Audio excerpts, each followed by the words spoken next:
자, 여러분 현동쌤입니다. 여러분 중간고사 공부 잘 하고 있나요? 공부 잘 돼가나요? 자, 여러분 걱정이 돼서 영상 하나 찍어봤는데 중간고사 해당 범위를 한번 정리해 보겠습니다. 뭐 전체를 다 다뤄볼 건 아니고요. 여러분이 어떤 구조로 역사를 보면 좋을지를 한번 이야기를 해볼게요. 자, 선생님 시험 기간에 역사 공부하고 싶은데 어떻게 해야 할지 모르겠어요. 자, 이런 방법 한번 참고해 보세요. 선생님이 늘 여러 번 강조했던 겁니다. 자, 공부는 반복의 연속입니다. 근데 여러분 반복해서 하면 지루하죠? 첫 번째 교과서 한번 보고요. 두 번째 학습지에서 그 내용 추리입니다. 자, 그래서 여러분이 개념 정리를 했으면 어떻게 하는 겁니까? 문제 풀어보면서 틀린 거 한번 확인해보고 점검하는 겁니다. 자, 그 다음에 여러분이 네 번째까지 더 생각해보면 좋겠죠? 다시 교과서나 학습지로 돌아가서 틀린 문제 확인을 해본다면 여러분이 적어도 한 네 번 정도는 역사를 반복한 것이 되겠습니다. 선생님은 보통 이런 방식의 공부법을 사용하게 됩니다. 여러분도 참고해서 역사 공부해 보도록 하고요. 자, 2학기 중간고사까지의 내용을 한번 총정리를 해볼게요. 자, 핵심 개요만 전달해 드리겠습니다. 자, 중국사하고 일본사의 내용 있죠? 뭐 중국사는 명나라, 청나라, 뭐 일본사는 그 막부정권이라고 하는 거 우리가 배웠죠? 자, 중학교의 교육과정 자체는 정치사 중심으로 흘러가게 되는데 중국사 자체는 여러분이 각각의 황제들이 무엇을 했는지를 중점으로 보고요. 물론 사회, 경제, 문화도 기억을 해둬야 합니다. 자, 일본사는 각 막부의 특징, 뭐 가마쿠라 막부, 무로마치 막부, 에도 막부 있었잖아요. 각각의 막부에서 어떤 일들이 있었는지 여러분이 구분해서 기억을 해두면 됩니다. 자, 그 다음에 서양사의 내용을 한번 볼 수 있습니다. 아마 신학로 개척 이후의 내용들이 보이게 될 텐데요. 이 신학로 개척은 단순합니다. 누가 어디를 갔는지, 그리고 그 신학로 개척이 왜 일어났고 그 결과가 무엇인지를 기억을 해보시고, 자, 절대 왕정. 자, 동과 서를 비교해서 각각의 유럽의 상황을 선생님이 설명했었죠. 어떤 군주가 결국 어떻게 통치를 했는지를 여러분이 비교해서 기억을 하면 되겠습니다. 자, 지금까지 내용은 결국에 어떤 이야기를 하고 있는 거냐면요. 네, 맞아요. 여러분이 잘 봤던 명탕정, 코난의 범인의 모습입니다. 결국 역사라고 하는 건 얘들아, 어떤 사람이 무엇을 했는가를 기억을 하는 것이 되겠습니다. 인물, 사람이 어떤 행동을 하는가를 여러분이 기억을 해 두어야 합니다. 자, 그리고 여러분이 교과서의 페이지를 한번 넘겨서 보면, 자, 몇 쪽입니까?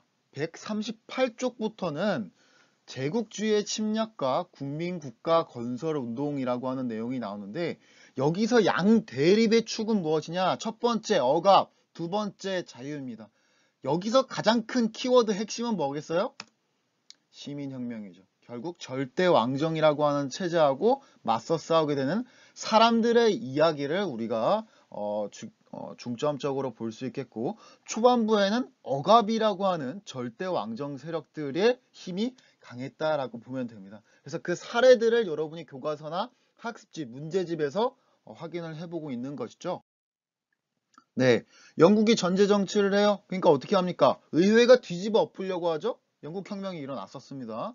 자, 영국이 식민지를 괴롭히면서 식민지에서 차세나 여러 가지 세금을 뜯으려고 하죠. 자, 그러니까 식민지가 들고 일어납니다. 미국혁명이 일어나고요. 자, 프랑스에서 제3신분이 차별을 받았습니다. 선거권도 없고 세금은 내고 엉망진창이에요. 어떻게 합니까? 뒤집어 엎습니다. 프랑스 혁명 일어나고요.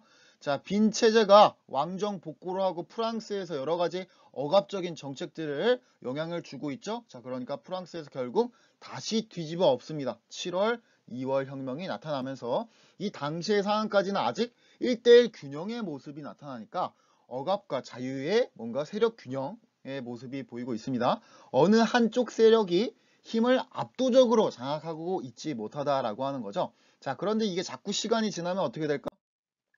네, 힘의 축이 기울 겁니다. 빈 체제가 자유주의하고 민족주의 억압하지만 그것이 빵 하고 터지면서 영국, 러시아, 이탈리아, 독일에서 다양한 자유적인 민족주의적인 움직임이 나타나고 있을 거고요. 에스파냐하고 포르투갈이 식민 지배를 했죠. 어디에서? 라틴 아메리카, 남아메리카에서요.